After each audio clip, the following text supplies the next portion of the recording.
I have a question for you. Is the motorcycle you choose to ride within your control? Or is it predetermined by forces outside of your control, such as your genetic makeup or upbringing? Or maybe advertising and peer pressure is the driving factor? To dive into this, let's look at a simpler example and talk about apples and bananas. I'm sure that we all have our preference, but like the motorcycles we ride, our preferences may not really be our choice. At least that is what some experts say. Whether you like bananas over apples is partially based on your DNA and how your parents introduced the fruits to you. In addition, which one you choose on any given day may not really be within your control. You see, back in the 80s, scientists started hooking people up to electrodes and asked them to make a series of choices, like hitting a button with either hand or picking a fruit. They found that a few milliseconds before you are conscious of your choice, your brain fires, making the choice for you. This finding has led many to speculate that our concept of free will, that is, our ability to make decisions for ourselves, is actually an illusion. In truth, everything is predetermined and choices are made subconsciously. This outlook on life is called determinism. Personally, I don't really buy this argument. First of all, since when are we and our brains two different things? Last time I checked, my hand and my brain were parts of me. Secondly, just because the brain fires before we are consciously aware of our choice, that does not really mean we are not making the choice. When my parents first introduced bananas to me, I was a baby with no teeth. My developing brain learned that I liked the soft consistency and taste, so it stored that information away. Later, after I got my first set of teeth, my mom gave me an apple and I found that I liked it too. Just in a different way. Again, my brain stored the information and probably ranked the two fruits in order of preference. I don't have to tell my brain which one I liked better, it just knew. In the same way, I don't have to tell my brain to remember how to ride a bicycle. It just did it for me.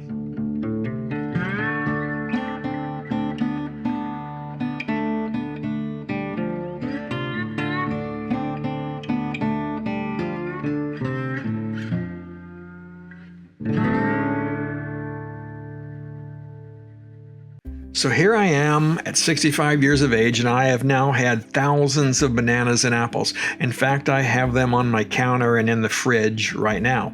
When I walk into the kitchen, my brain references my years of experience and personal preferences and says, I bet you were going to pick the banana.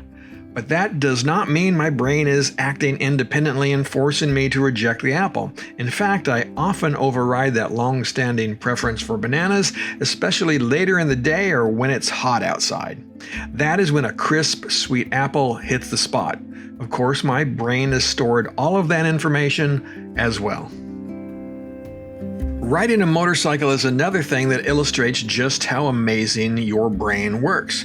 Riding a bike is a pretty complicated thing with a clutch, throttle, and two brakes, all operated at the same time with 4 different limbs. When you first start out, you have to think about it, but it doesn't take long before the amazing supercomputer between your ears has stored and cataloged all of the muscular contractions necessary to balance and propel the motorcycle forward. All of this happens without our conscious effort. Does that mean that you are not riding the bike? Is it just your brain acting independently of your will? Well, of course not. It's just the miracle of your brain and body acting in conjunction without the need to focus on all of those intricate muscular interactions.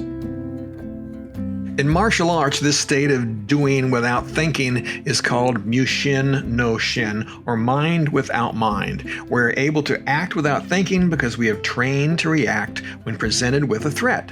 The same is true for a tennis player reacting to a ball or someone choosing an apple or a banana. We do it based on training and experience without conscious thought.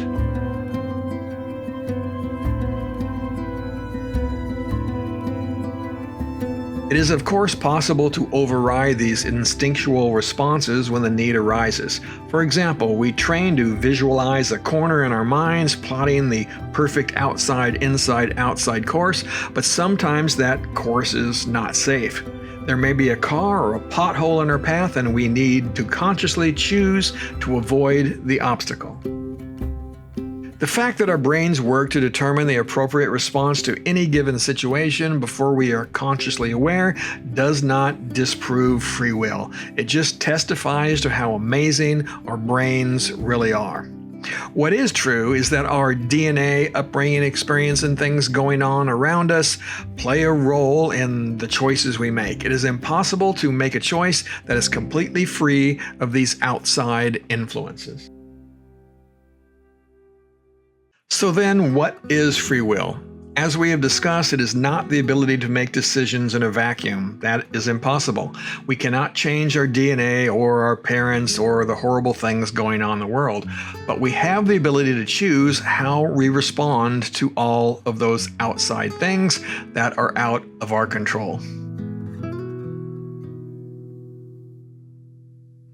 I can choose not to go along with the crowd. Just because everyone is doing it doesn't mean I have to. I can choose not to adopt the popular view when I think that it is wrong. I can choose to keep my head when all those around me are losing theirs. I can decide that I do not need to be right about everything and make futile attempts to convince others of my correctness. I can choose to let others have different opinions and make different life decisions that I may not make for myself. So here's a big one. I believe that to truly exercise my free will, I first need to stop blaming others for my problems. When I point fingers and blame other people, I am allowing their actions to define and influence who I am. Dr. Wayne Dyer once wrote, "Be willing to accept total responsibility for every facet of your life. You didn't inherit your personal traits from anyone in the past. You've repeatedly chosen them, even though you may not be aware of how and why. If you're shy, loud, fearful, assertive, loving, hateful, kind, or cruel, learn to say, 'This is what I've chosen for myself up until now.'" If we truly want control over our lives, we must accept the responsibility for everything that happens in that life. Things are not always in our control, and it is not always our fault that bad things happen, but everything is our responsibility.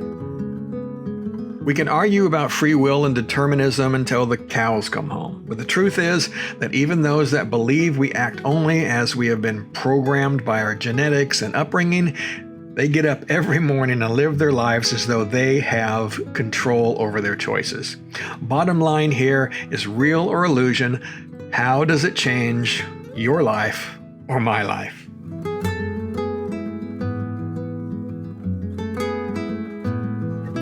What I know to be true is that accepting responsibility for my life and not blaming faceless, nameless people for my problems gives me power to live a good, content, and moral life. Hate and blame is just a weight across my shoulders. I refuse to carry that baggage. Apples, bananas, Harley-Davidsons, or BMWs. These kinds of choices are really small ways to express our free will. Far more impactful are the things we choose to focus on, the burdens we choose to carry, and how we treat each other.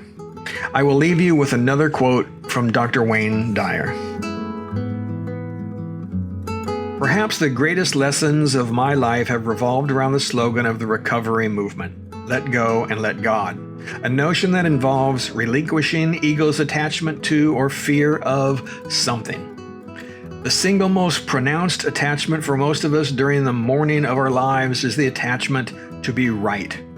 There's nothing ego loves more than to be right, which makes it an important and satisfying attachment to practice letting go of." Ride safe as always, and keep squeezing your lemon.